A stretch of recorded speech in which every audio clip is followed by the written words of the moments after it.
Christian, on va parler de Jack l'Éventreur. Oui. Il y aurait du nouveau concernant l'ADN. On disait, puis ça fait quelques mois qu'on en parle. Est-ce qu'on a trouvé l'ADN? On l'a Tu as identifié? tout à fait raison. C'est une histoire qui est rebondie puis qui ne cesse de rebondir depuis 2007, en fait. En 2007, il y a un auteur qui s'appelle Russell Edwards qui publie un ouvrage qui s'intitule Naming Jack the Ripper, hein, nommé Jack l'Éventreur ou Jack l'Éventreur démasqué en français.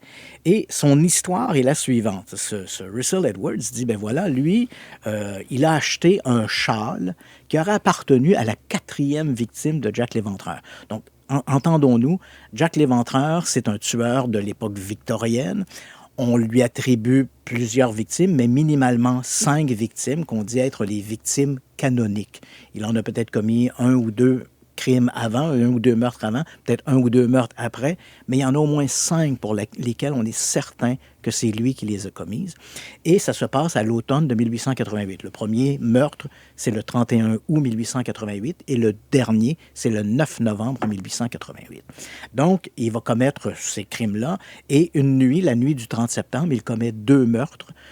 La première est une certaine Elizabeth Stride et la deuxième est une certaine Catherine Eddowes. C'est notre vedette de cette histoire-là, Catherine Eddowes, 4e victime canonique de Jack l'Éventreur.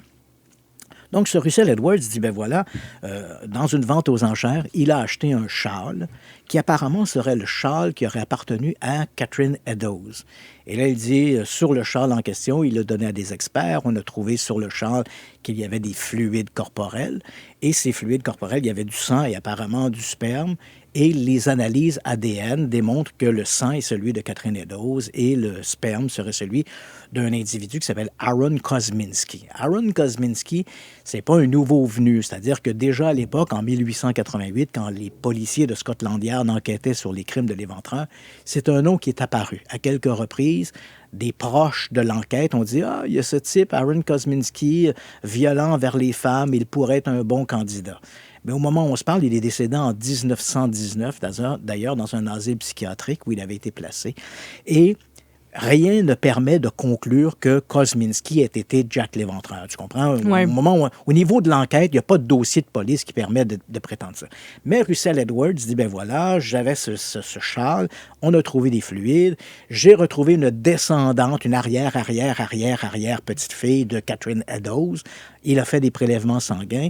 Et comme Aaron Kosminski, de son côté, lui, est mort sans enfant, il a retrouvé les enfants, les descendants de la sœur d'Aaron Kosminski, qui est Mathilda. Okay, pour voir les traces. Et là, il a fait cette comparaison. Et là, il dit, voilà, j'arrive avec une correspondance. Le problème ici, c'est que c'est de la foutaise. Et ça vient de réapparaître à nouveau là, je l'ai vu passer encore il y a quelques jours sur les médias sociaux. C'est une information qui revient.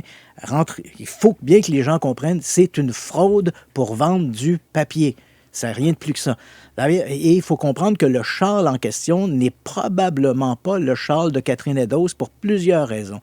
D'ailleurs, Catherine Eddowes, je ne vais pas rentrer dans tout le détail parce que c'est une histoire qui me fascine, comme tu le sais. Oui, vraiment. Mais quand les crimes ont été commis, sur les 5 crimes canoniques de l'Éventreur, 4 d'entre eux ont été commis dans la périphérie de la ville de Londres, hein, dans les quartiers limitrophes, qui étaient notamment Whitechapel et Spitalfields. Ces quartiers-là étaient contrôlés par la police métropolitaine, la fameuse police de Scotland Yard. C'est eux qui enquêtaient là-dessus. Mais un crime a été commis à l'intérieur de la ville de Londres, qu'on appelait la Cité, et c'est justement le crime de Catherine Eddowes, notre fameuse femme avec le châle. Oui, avec la base ADN potentielle. Or, ce que nous raconte ce Russell Edwards, c'est de dire, ben voilà, moi j'ai acheté le châle qui provient de la famille d'un certain Amos Simpson, qui était un ancien policier de Scotland Yard, et selon la tradition familiale, c'est vaste ça, la tradition familiale, Amos Simpson, qui était un policier à l'époque de l'Éventreur, aurait découvert le corps, aurait ramassé le châle pour l'offrir à sa femme. Déjà là, cette histoire-là... Ça se peut juste pas, là. Ça se peut juste pas. Et pour plusieurs raisons. Et c'est pas rien que le fait de l'absurdité. Amos Simpson est un policier de Scotland Yard et sa patrouille est à Islington, un quartier assez éloigné du centre-ville. Or, le meurtre de Catherine Eddowes est un meurtre commis à l'intérieur de la ville et enquêté par les policiers de la ville, les policiers de la Cité. C'est comme si, je te disais, un meurtre était commis à Montréal et soudainement, tu as un policier de la Sûreté du Québec qui dit « c'est moi qui ai découvert le corps », alors que le crime est commis dans La la police ville. de Saguenay. tu sais. Ouais, ça a pas, ça, c'est tout simplement Mais pas là, de sens. est-ce que je comprends que le châle, là, il n'existe pas dans le fond? Le châle existe, mais crois-le ou non, une évaluation chez Sotheby's démontre que c'est même pas un châle, c'est un chemin de table. Et c'est un chemin de table qui a été fabriqué entre 1900 et 1910, donc à peu près là, 15 ans après les crimes de l'Éventreur. Donc toute cette histoire-là n'est rien de plus qu'une fable qui a peut-être fait partie du... Une fraude, j'oserais dire. C'est presque ça. C'est-à-dire Pour vrai, que oui. ça se peut que la famille de Amos Simpson avait ce truc-là chez lui. Ça se peut qu'ils ont cru que ça pouvait être le châle de Catherine Eddowes. Mais quand Russell Edwards le présente de cette manière-là, il est en train de tromper les gens pour vendre du papier. Oui, puis on peut revenir des années plus tard, parce qu'avec les avancées technologiques, on élucide Tout à fait. des meurtres et tout. Donc, ça peut paraître réel, alors que ça ne l'est pas. Exact. Christian Page, merci beaucoup d'avoir été avec nous. fait Moi, je vais plaisir. regarder Apollo 11 sur Netflix. J'ai hâte de voir Magnifique, ça. Ouais, je vous magnifique. souhaite une belle heure du midi. On se retrouve demain à 10h. À très bientôt.